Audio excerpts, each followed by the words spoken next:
Oh, you trying to sound loud?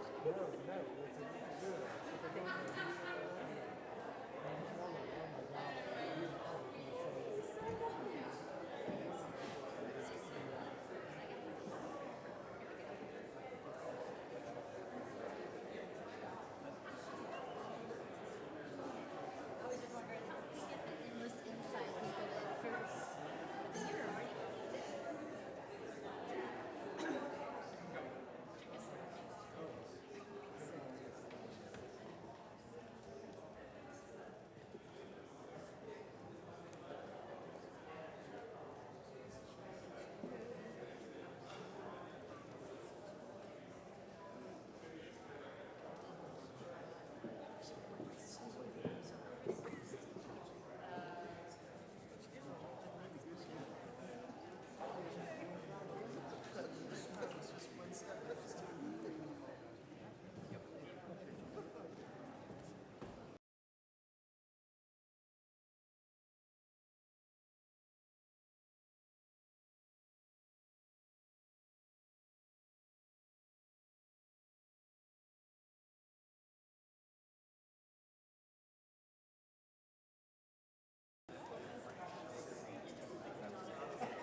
You know, reverends, they always want to say something. So, good evening, everyone.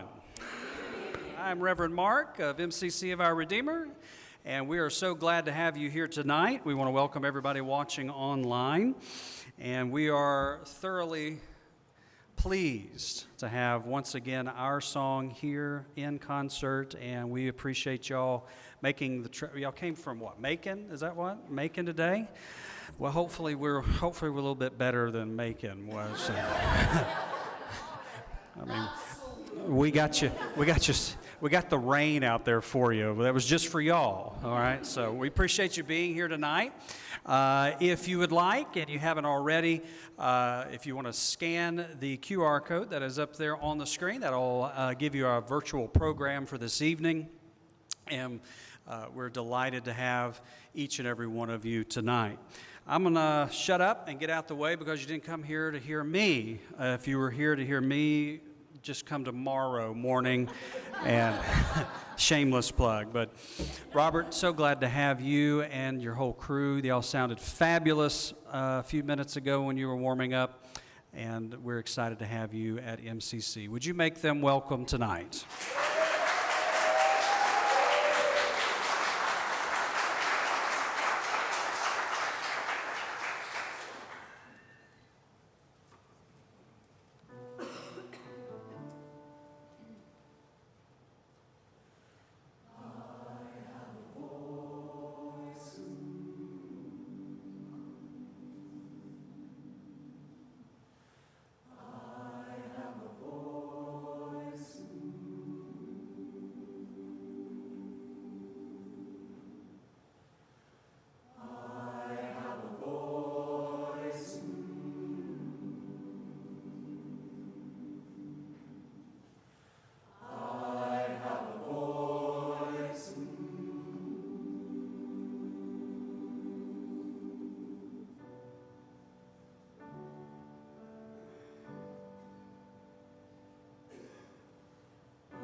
Hi, everyone. Thank you. We are so glad to be here and to be presenting this music.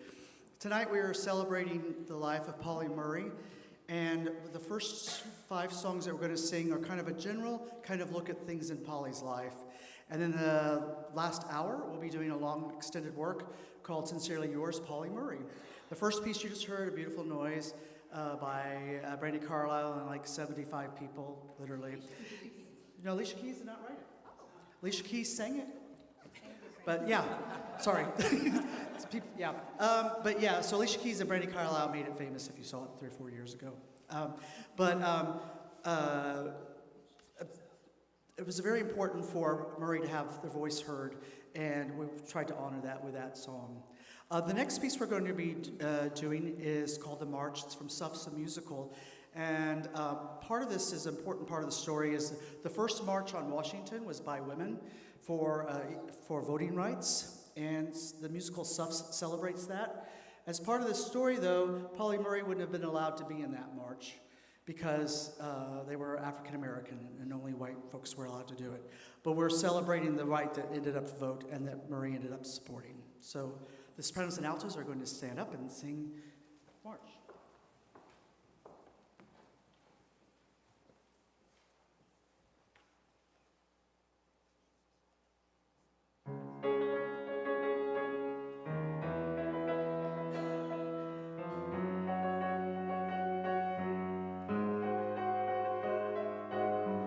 Mr. President, hear our cry. Mr. President, hear our cry. We, the women of the country. We, the women of the country. We demand to be heard. We demand to be heard. We demand to be seen. We demand to be seen. We demand equality and nothing in between. Equality. We demand to be heard. We demand to be heard. We demand to be known. We demand to be known. We demand a voice of our own. We demand an amendment.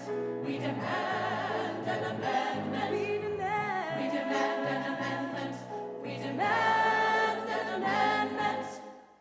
I've never felt so alive. I've never felt so out here together. I realize I'm not alone anymore. I feel a part of something bigger than me, something bigger, exploding open. I feel my world about to change. I want to feel it change. We demand to be seen. We demand to be seen. We demand to be heard. We demand to be heard. We demand our dignity will never be deferred. Our dignity. We demand to be seen. We demand to be seen. We demand to be known. We demand to be known. We demand a voice of our own. We demand an amendment. We demand an amendment. We demand an amendment. We demand an amendment. But then a mob of sneering men stormed the street. Oh no! Oh no! Retreat! Retreat! Hundreds of hooligans spit and jeer, grabbing my hair, smacking my rear. Will we make it down the avenue in one piece? Where are the policemen? Where are the police? Get back! Get back! Make way! Make way! Not stopping us today! Not today! Get back! Get back! Step aside! Step aside! Come on, let you break our stride! Let's push our way through the thoroughfare. Inch by inch, we'll make it there. I want my mother to know I was here. I want my sisters to know I was here. I want my great-granddaughter to know I was here. I want my students to know I was here. I want my niece to know I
The next piece that we're going to do is The Village, and it was made famous by Warble wrote it in 2017, and has become an anthem for trans people.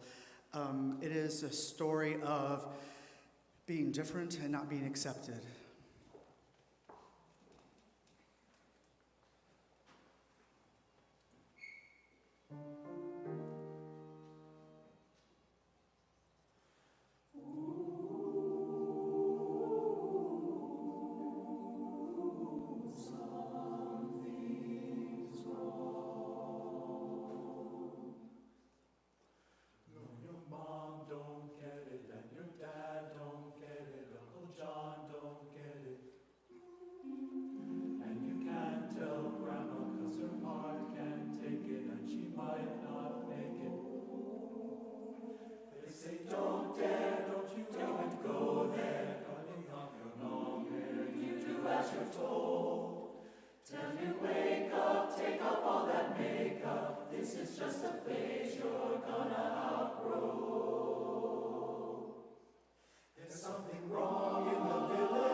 The next piece is entitled All of Me, and All of Me talks about the things that are part of me that are individual and they make up the whole me. The color of my skin, who I vote for, my faith, and who I love.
seem to just care about dividing and hiding us where you won't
This will be the last song in this portion, and this song is called You Are Enough, and it is from the Mental Health Wellness Suite.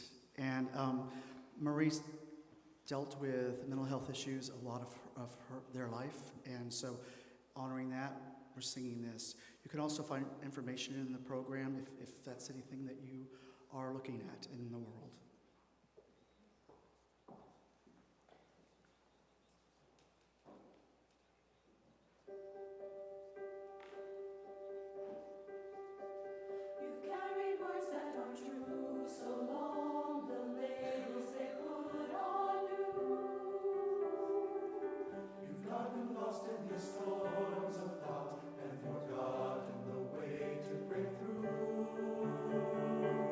Erase them one by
next hour, we're going to take you on a journey through the life of Polly Murray.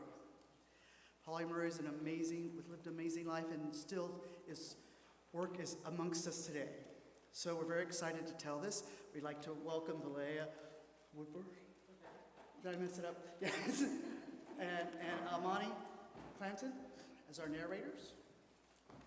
Now, yeah.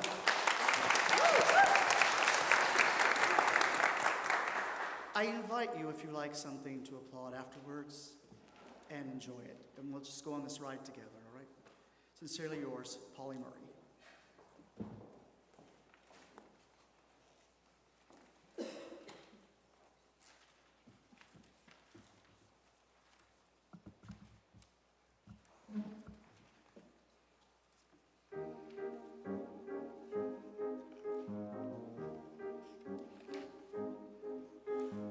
Baltimore in the year 1910. No one knew who she'd become or the power of her pen. All they knew, all they saw was just a smart black child, like a girl. Not like a boy, she was a little one. With the power of her words, she would fight the status quo.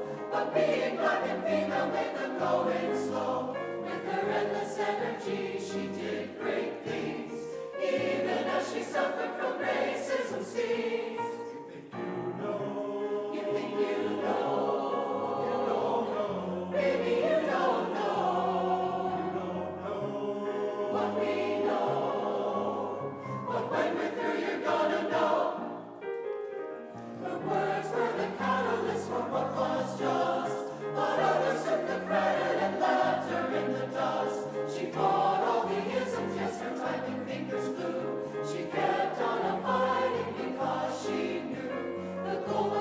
Accumulate fortune or fame, but to leave this world a better place, her ultimate aim. You think you know? You think you know? You don't know. Maybe you don't know. You don't know what we know. But when we're through, you're gonna know. Well, she fought and she marched, she wrote as she fought, preached, researched, essays, she lectured and taught. Softer moments, the poet arose, with language so potent, just check out her prose. Polly loved deeply, she loved and she lost. Sometimes it was love that she lost at great cost, and sometimes her loving led to hospital stays. We all know what that meant back in them days. Her words and writing changed our legal court system. Title IX and women's rights advanced through her wisdom. Poet, lawyer, activist, she knew no restraint. Ordained as a priest, they even made her a saint. You think you know? You think you know? You don't know. Maybe you don't know. You don't know what we know. But when we're through, you're gonna know. You're gonna know. Polly Murray, you're gonna know. Polly Murray, you're gonna know. Polly Murray. Sincerely yours, Polly.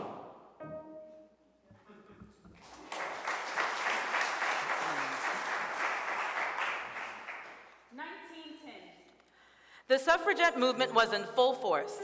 10,000 New Yorkers gathered in Union Square demanding that women be given the right to vote. The Urban League was founded to help the lives of black people.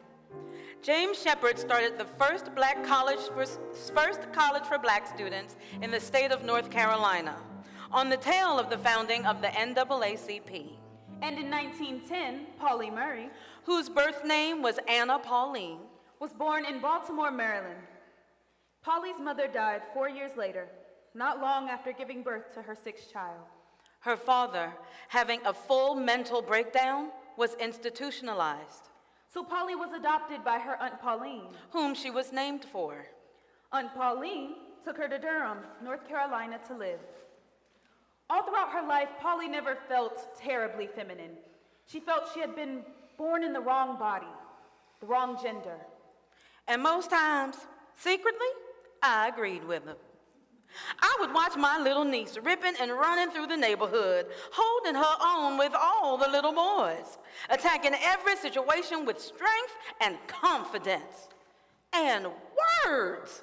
She could clearly articulate her stance, whether verbally or putting pen to paper.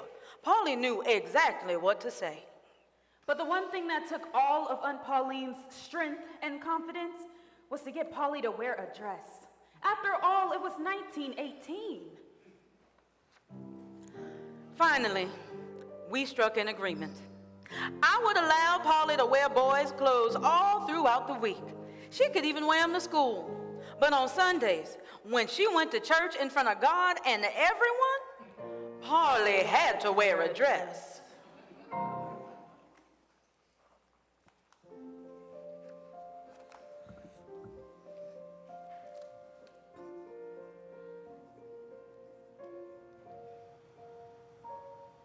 I never thought that it would happen for me, a child of my own.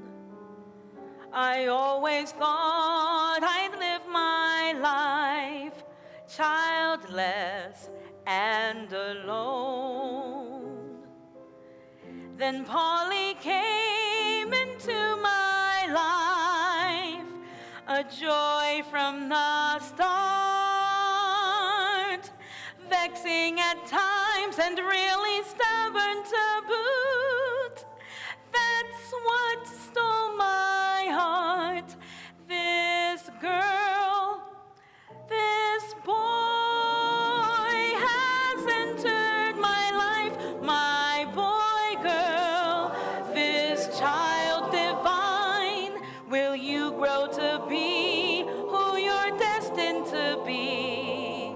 Will they let you shine?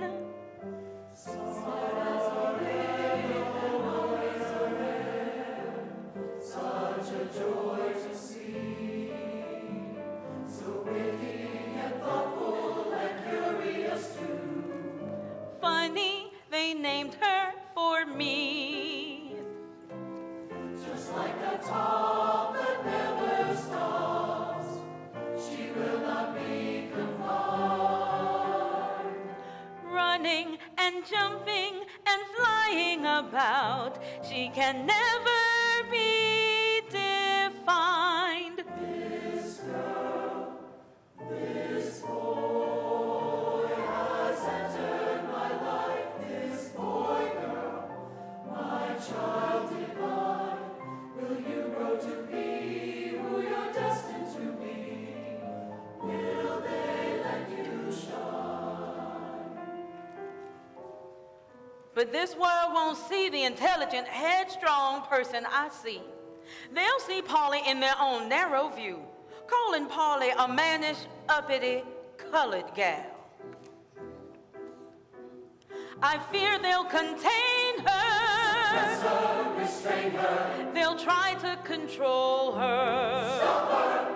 Hold her. Don't hold her back. Let her go. Let her live free.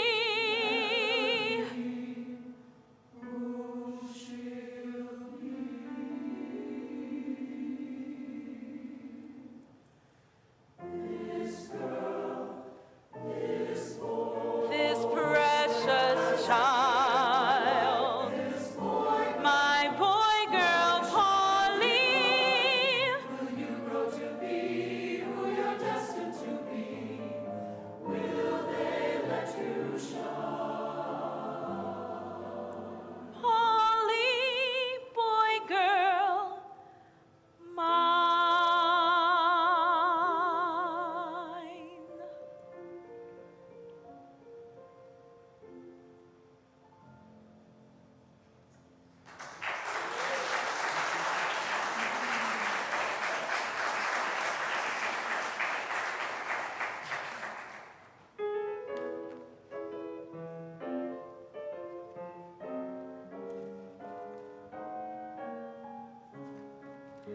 1927. Polly breaks free from the Carolinas to make her way to Hunter College in New York City. I'm still a black woman living in Jim Crow society, but in New York, I can at least take a breath. 1933. Eleanor Roosevelt starts Camp Terra for unemployed women in the Depression era. Polly is 23 years old, unemployed, and in love with a white woman named Peg Holmes. Peg was a counselor, and after I left the camp, Peg followed me all the way to New York. We dreamed of a life together, starting with a road trip, hopping the train. Colorado.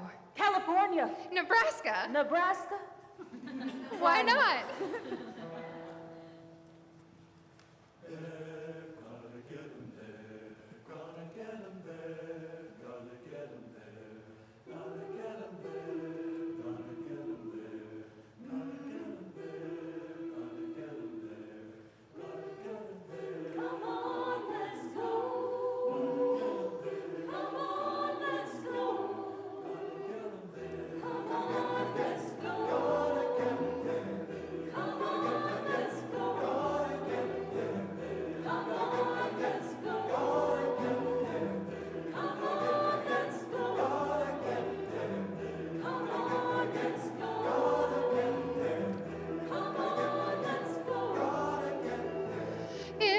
Go from here to there, then we've got no money for the train fare. Matter to us at the end of the day, 'cause Jim Crow always gets in the way. We can be together.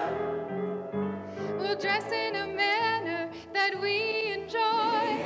Pants, shirt, and hat, just like a boy. I'll cut my hair short, you'll wear yours to the side. They won't see us girls, that fact we'll just hide. We're taking a train, but we're riding the rails. Taking a trip, but we're making a trail to finding you and finding me, and that makes us Just let us be.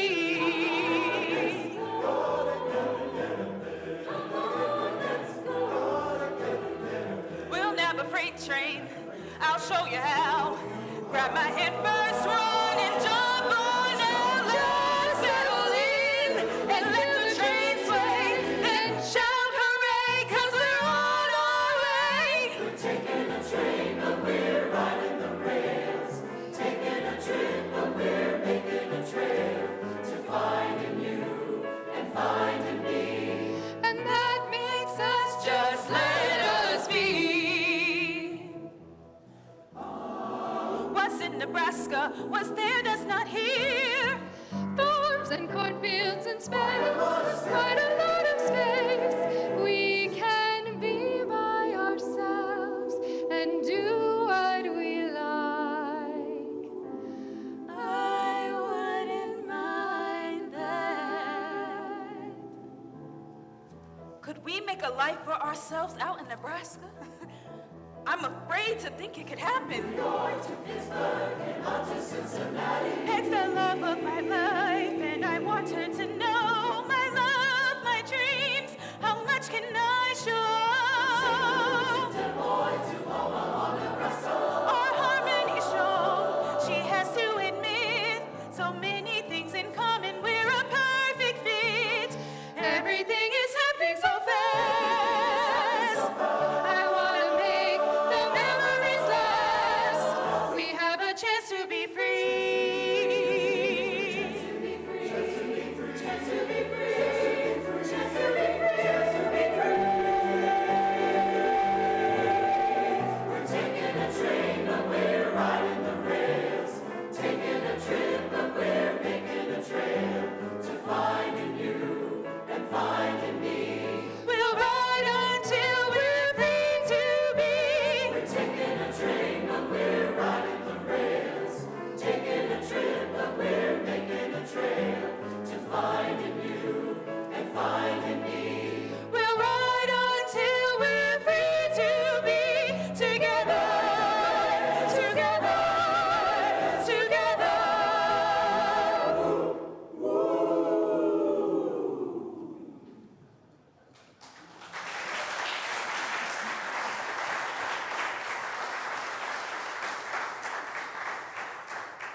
One moment I'm riding the rails across America with the love of my life. And the next, you're hugging the rails of a bed at Bellevue Mental Hospital, trying to create some semblance of sanity because Peg, she couldn't tell you she was going to marry a man. I read it in the New York Times, the society section. It runs in the family, you know. Your dad had it, clinical depression. I loved her so much. Oh my God, what's going on inside of me? Why can't I? Your visits to doctors, asking for male hormone therapy, asking the doctor to check for hidden male organs during an appendectomy. I told the doctor, please make it make sense. I'm teetering. On the edge. Off the rails. You and I, a perfect pair. I fell for you along the way. I long to hear you loved me back. I waited for that day. You said, darling, stay right here. I awaited your return.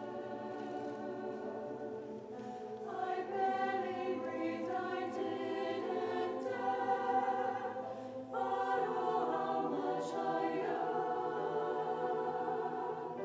My heart was full of love and words and words and words and words, and now I have no words. I have no words. I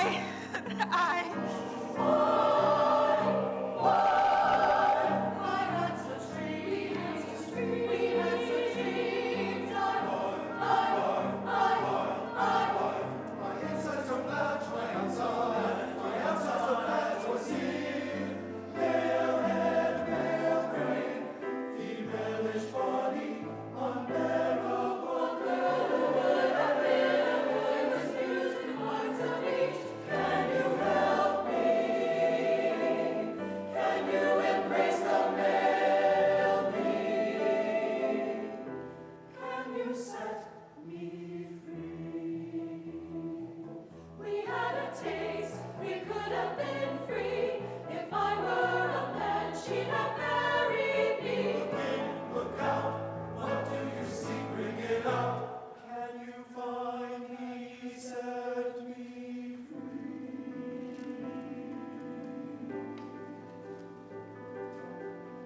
I wanted more to promise there would be so much more. I wanted more to promise there would be more. Dear Father, oh Father, our Father,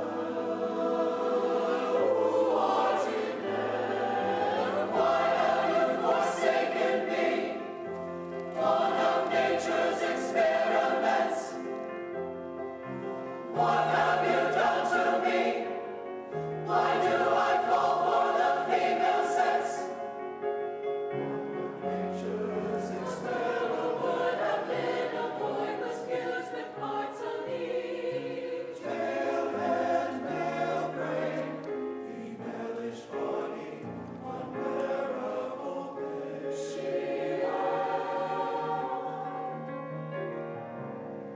I had such dreams. We had such dreams. Let me be the man that I should be. If I were a man, she'd have married me. But she lied, she lied, she lied, and then she left me.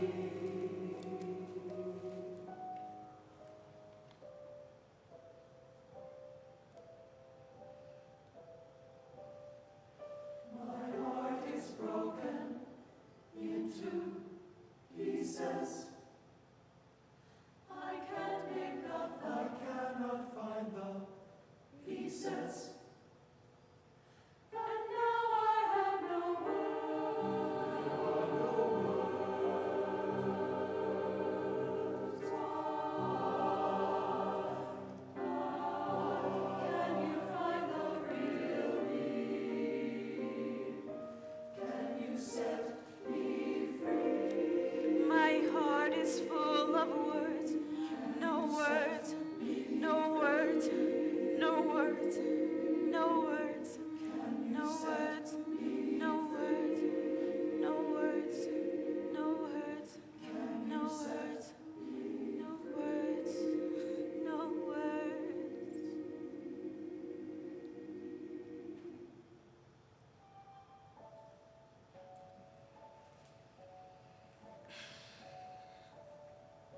1940.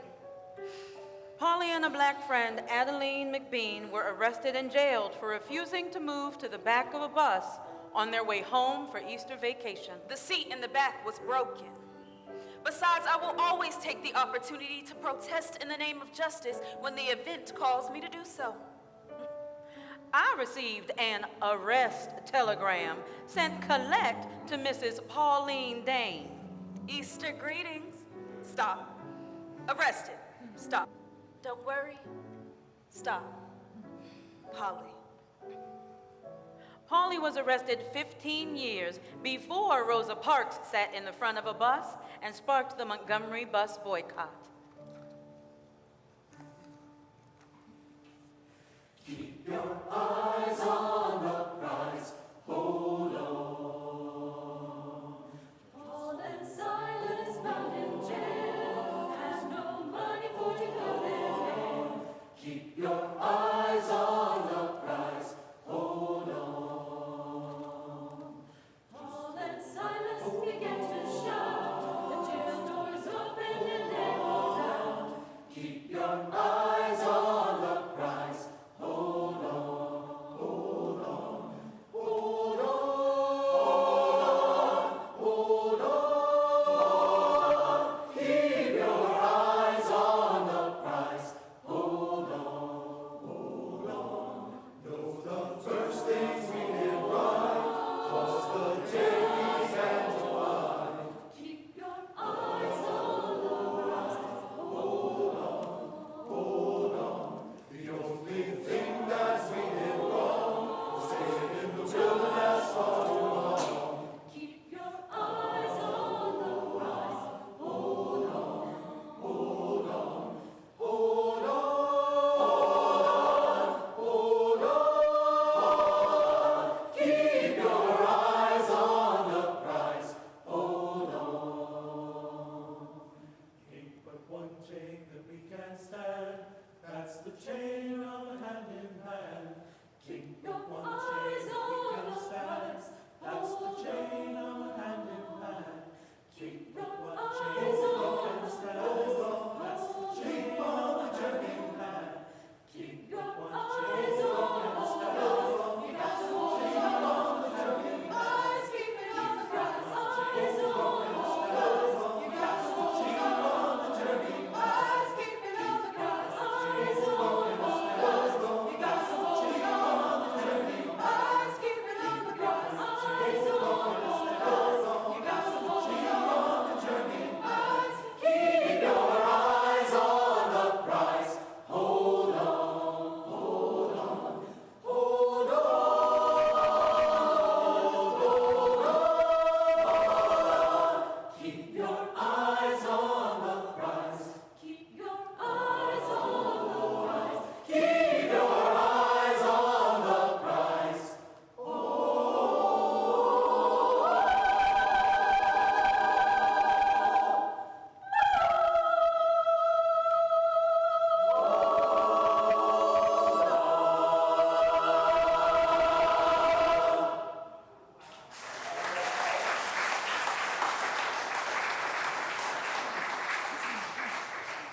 (1944). Our Howard Law School class was debating Plessy versus Ferguson. It was a case that argued whether it was constitutional to enforce separate but equal. Code words for the separation of white folks and black folks. The Declaration of Independence promised all Americans individual liberty, equality, and the pursuit of happiness. Except for black people. We were given substandard housing, schools, and health care. We sat in designated seats on trains and buses. We could not enjoy pools or parks and could only use toilets and drinking fountains marked colored only. That's what is known as Jim Crow. The pursuit of happiness, huh? Now, Polly is the only woman in her law school class and speaks up during the discussion about fighting Jim Crow. I questioned whether race should have been the main argument since separate but equal is never equal. And members in the class, including Thurgood Marshall, led the class in raucous laughter. But Polly's gut told her that she was right. Polly had a thought, not a little bitty thought, But a thought so right. an angle never taught. Separate has never been laws that are equal. Segregation meant to degrade black people, but the 14th Amendment says equal rights for all. That's all, everybody. Jim Crow's gonna fall. Some Polly let us do. For a month or maybe two. Then she took those fiery thoughts that were boiling about to brew. Grabbed the weapon at her hand, just to sneak her on out. Let the words spew for Dinkerchick.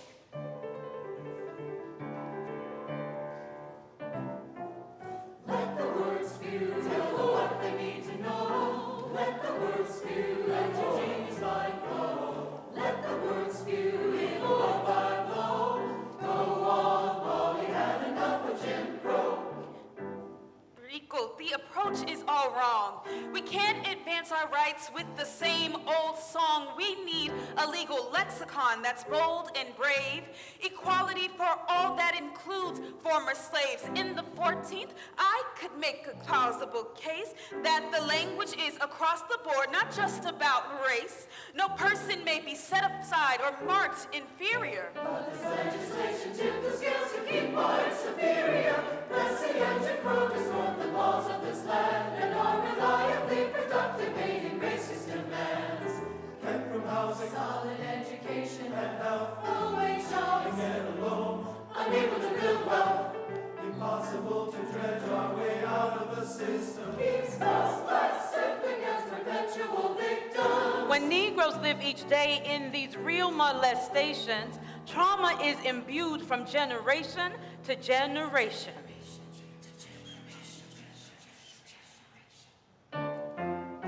Separate has never been laws that are equal.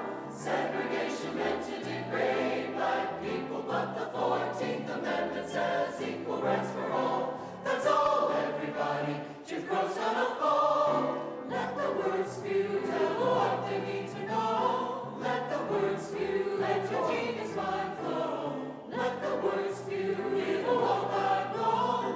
Go on, Polly had enough of Jim Crow.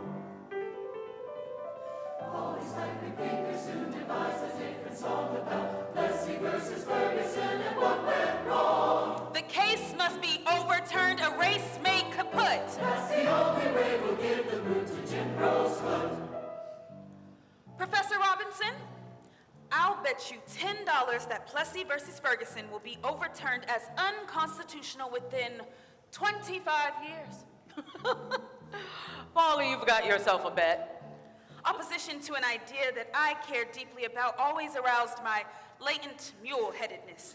And I chose for my seminar paper the ambitious topic, should Plessy versus Ferguson be overruled? I typed it up without making a carbon copy and gave it to Professor Robinson. Let the words spew, tell them what they need to know. Let the words spew, let your genius mind flow. Let the words spew, evil all by blow. Go on, Polly had enough of Jim Crow. 10 years later, 1954. a landmark case. Brown versus the Board of Education is won in the Supreme Court. Professor Robinson, Polly Murray. You remember that paper you wrote 10 years ago? Well, myself and Thurgood Marshall, we used your paper as the basis of our argument in winning Brown versus Board of Education at the Supreme Court. you used my paper as the basis of, in front of the Supreme Court. I believe you owe me $10, sir.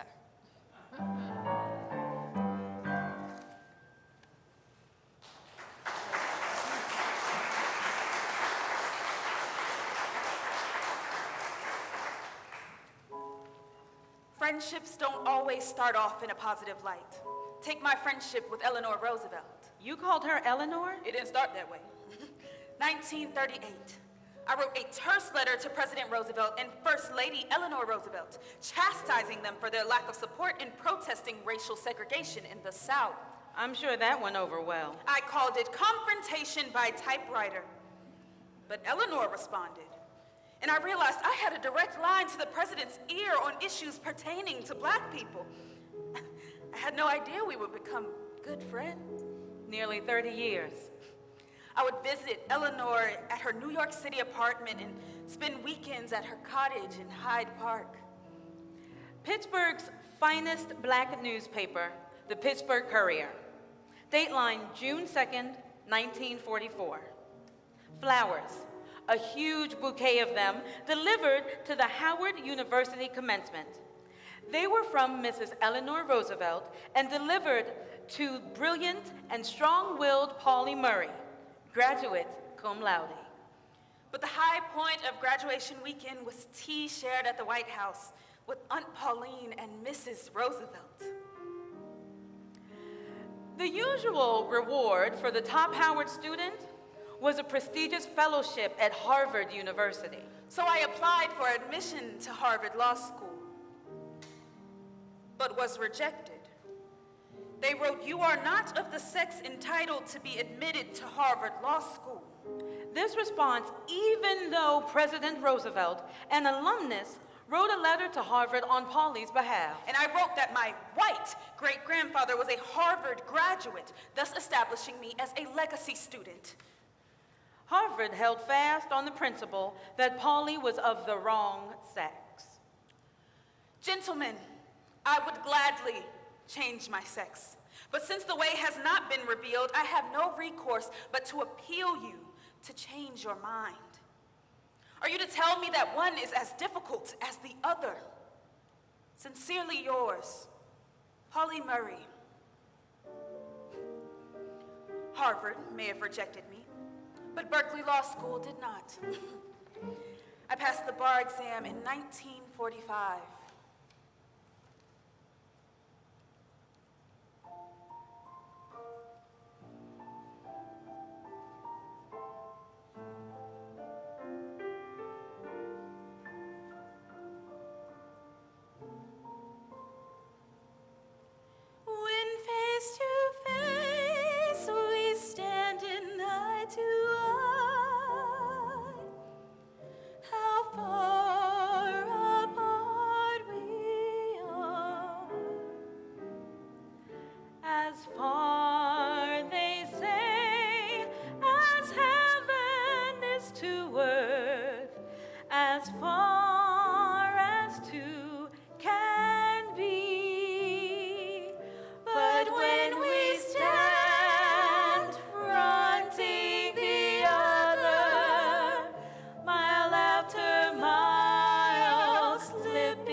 Shadow to the body, as breath to life, as kisses are to love.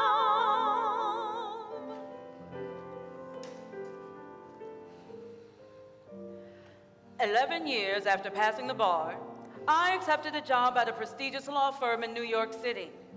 And that's where we met. Paul Weiss, Rifkin, Wharton, and Garrison?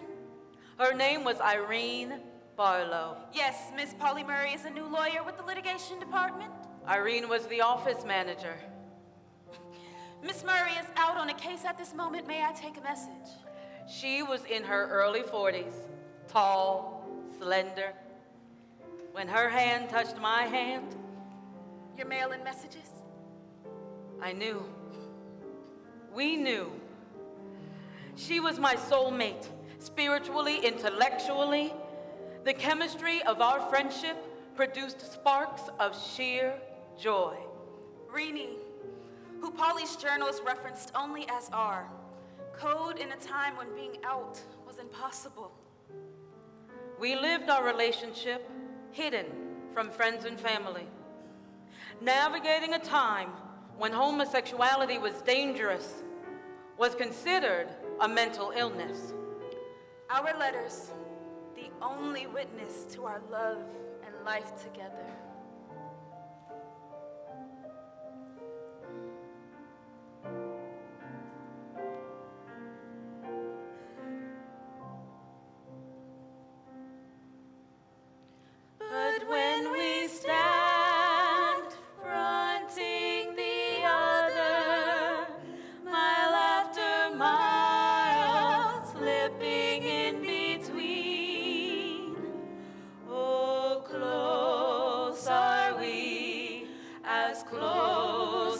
a shadow to the body, as breath to life, as kisses are to love.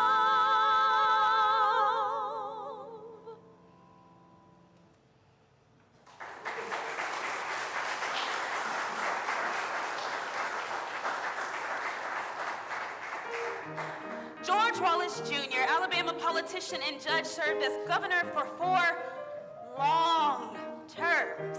He promoted Jim Crow policies, declaring in his 1963 inaugural address,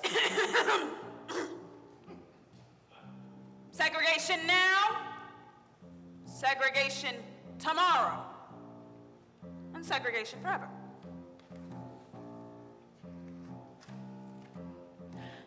how many times will we try to take a breath before we can breathe with ease? How many lies will Jim Crow suppress before we bring him to his knees? We want our freedom, so we're making a vow. Yes, we want our freedom, and we want it now. Oh, Wallace, you never can jail us all. Jim Crow is dying, segregation's gonna fall.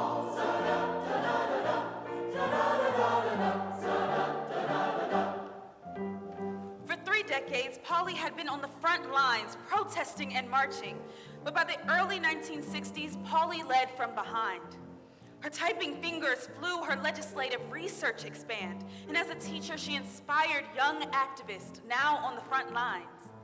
One person plus one typewriter constitutes a movement. We're fighting for our rights, and the fight is real. We're fighting for our rights, out from under your heels. Some may get jailed, but it won't be long. We'll be out of there soon, singing freedom songs. While fighting for Black people's rights, Polly grew increasingly incensed by the sexism she encountered as a woman within the legal system, as a professor, and within the Black civil rights movement. I found that the men made policy while the women made the peanut butter sandwiches. So Polly co-authored a landmark law review article coining the term Jane Crow, one of the first writings to explore the intersectionality between racism and sexism. I am led to the hypothesis that we will be unable to eradicate racism unless and until we simultaneously remove all sex barriers. I have learned this lesson because I am both a Negro and a woman whose experience embodies the conjunction of race and sex discrimination. Jump back, turn around, Jim Crow is leaving town. Looking what he's left behind. Jim Crow is what you'll find. Jim Crow to Jane Crow. Racism to sexism. Here to there and all the way back again. Eleanor Roosevelt was selected to head a committee on the status of women in America, and she invited her friend and colleague, Polly Murray, to work with her. Polly pursued the abolishment of Jane Crow with the same energy and fervor that she fought Jim Crow.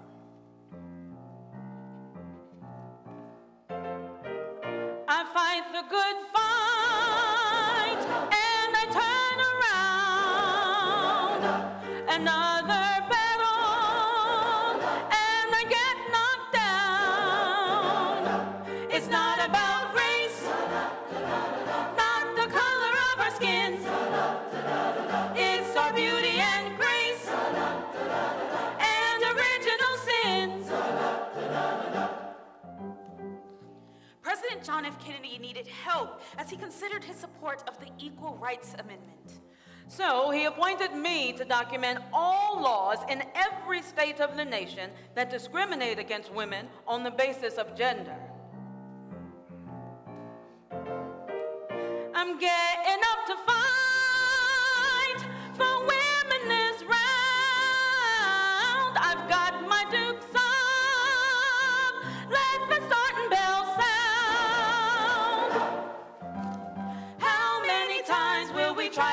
a breath before we can breathe with ease.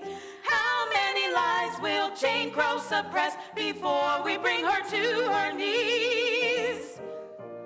The Civil Rights Act of 1964 was written to prohibit discrimination on the basis of race, color, religion, or national origin in hiring, promoting, and firing.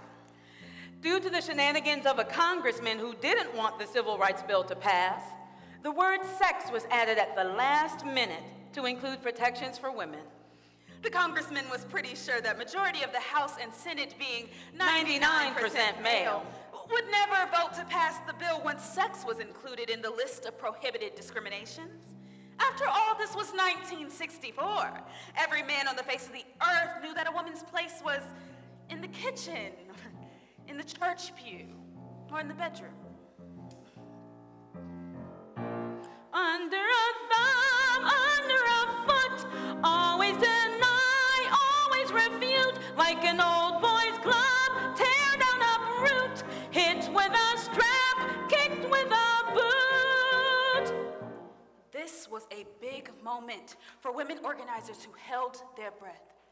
Did anyone in Congress actually read the bill? Like, read it?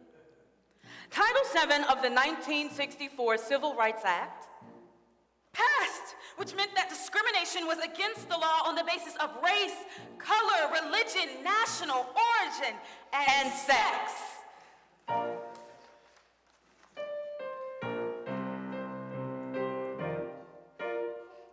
Let's hear that four on the floor for the Civil Rights Bill of 1964. Equality in the workplace, equality in pay, not just when you want it, but every day. We fought the fight and we made a vow. Equality for women, yes, equality now. Title VII opened the door for women's equal rights, but now the challenge was to ensure that those laws were enforced. Polly's documentation of sex discrimination for JFK provided a key starting place. I worked with Betty Friedan and a coalition of 26 other women to form the National Organization of Women, or NOW. In 1966, NOW became for women what the NAACP did for people of color. It kept the bill from losing its bite. Equality in the workplace, equality in pay, not just when you want it, but every day. We fought the fight and we made a vow. Equality for women, equality now. Equality for women, yes, equality now.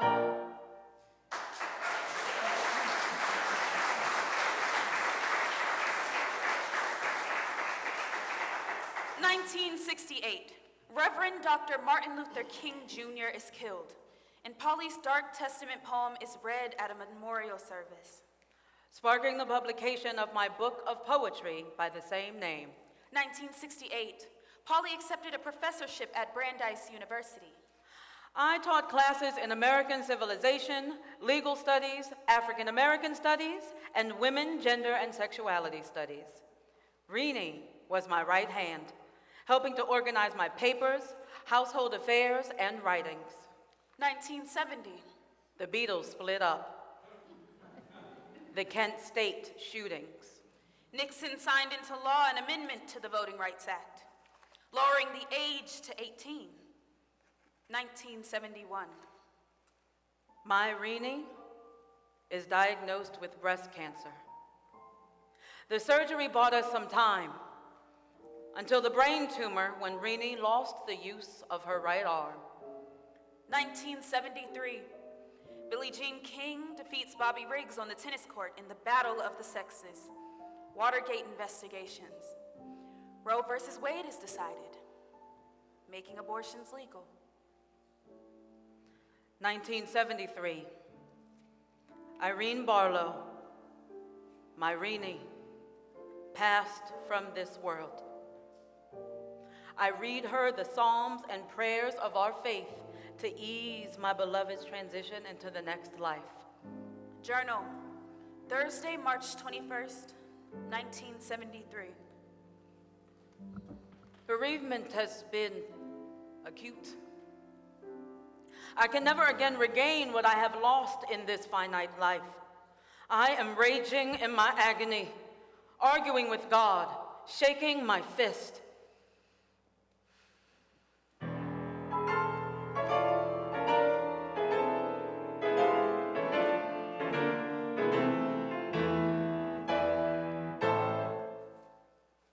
Relieve my anger, my pain. Peace, I need peace. Oh, my heart, my anger and pain, anger and pain. Why gift me with love and then snatch it away? My light is gone. My love is gone. I can't go on like this. Why? For so long I have held my peace. I have kept still and restrained myself. Now I cry out like a woman in labor. I gasp and pant.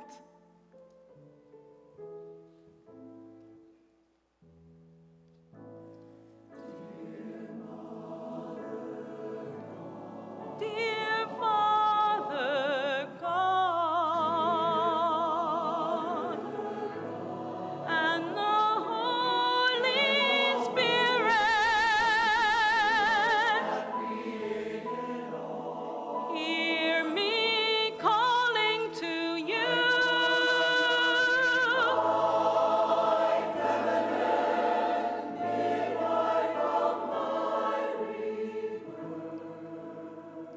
Relieve my anger, my pain.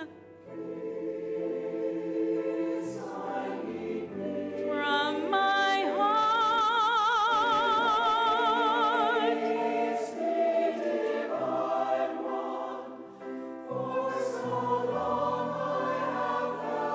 Am I blind? I cannot see where to go. Must I feel my way through?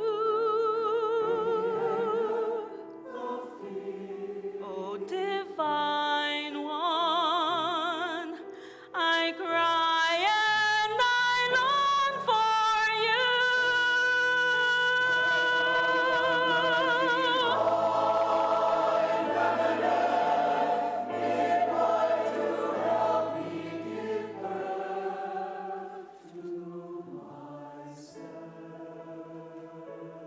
Like a newborn babe, I open my eyes, stop my fear.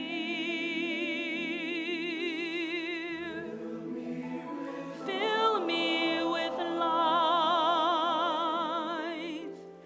healing joy.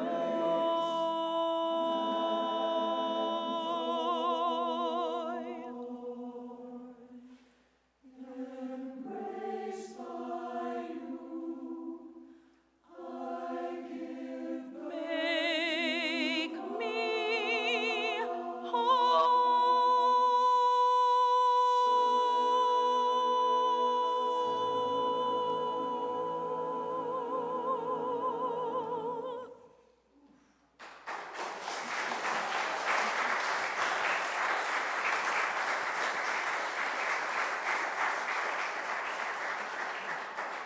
Holly had a life-altering experience that changed the trajectory of her life. Journal, Monday, September 3rd, 1973. I experienced the mystery of an electrical current as I knelt and felt R's coffin on the morning of the funeral when I said my last goodbye. It was as if we were not separated in death, and the mandate was for me to follow the cross as she had done. Propelled by Reni's death, Polly resigned her position as professor at Brandeis University to enter the ministry. Rini left a life insurance policy, a gift that made this calling possible. My 3 years in seminary. It was far more rigorous than anything I had experienced in law school. At the time Polly entered seminary, the Episcopal Church did not allow women to be ordained. It was the mid-1970s, and women seminarians were at the center of a bitter controversy and targets of blatant hostility. But that didn't stop Polly. She was up for a new fight. I was the only black woman enrolled and the oldest student at age 63, with more professional experience than most of my professors.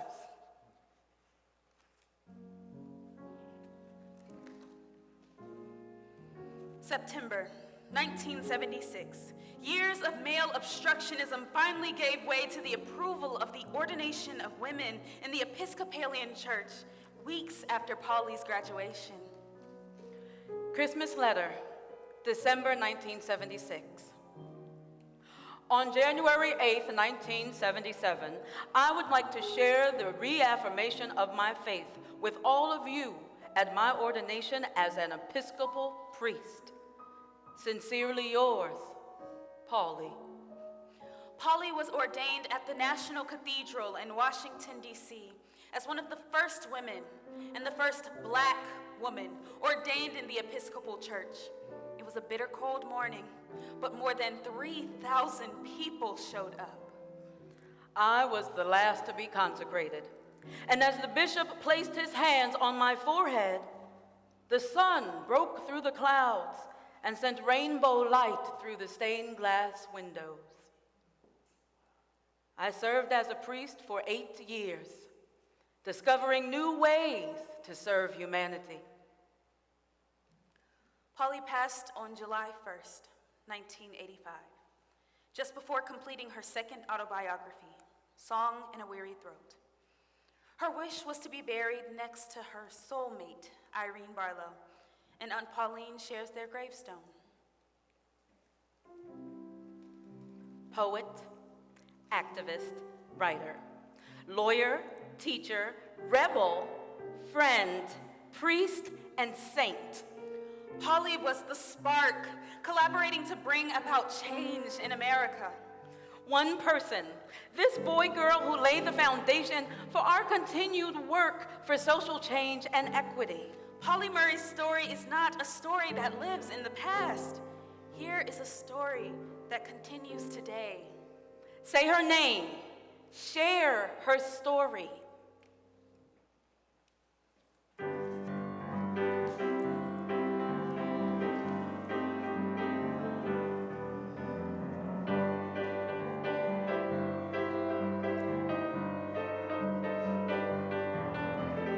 Everybody wants to make their mark. Everybody wants to be that spark. It's what you think of from the very start. To live forever in everyone's heart. Do a good deed like clothe and feed. We'll help craft laws for what people need. Stop being passive, learn how to lead. She did all of that and even more. So much more that it's hard to ignore. All the lives that she touched, head, heart, and soul. Never enough, she gave with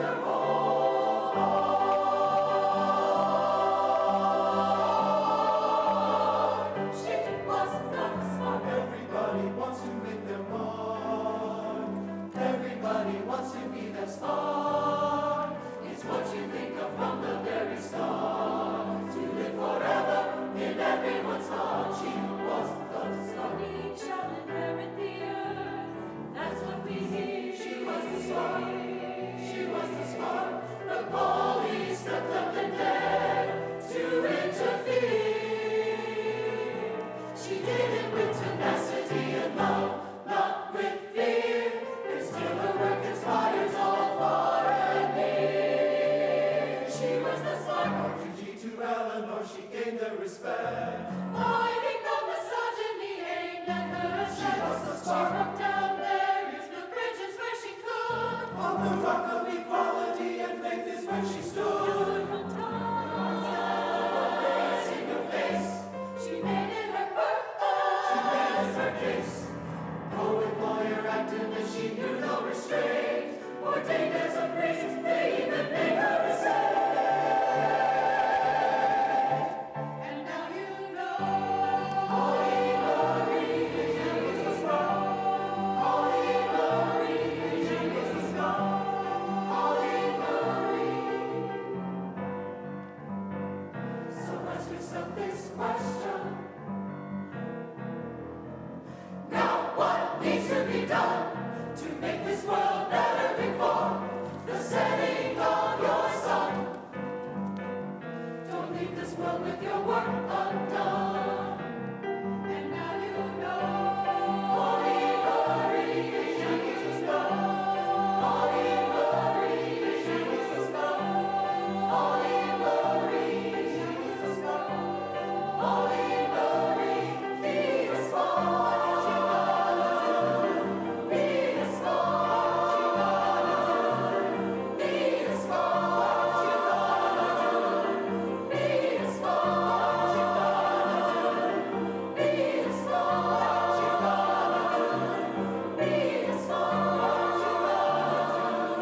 Be as born. Make your mark.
Let's hear it for our song one more time.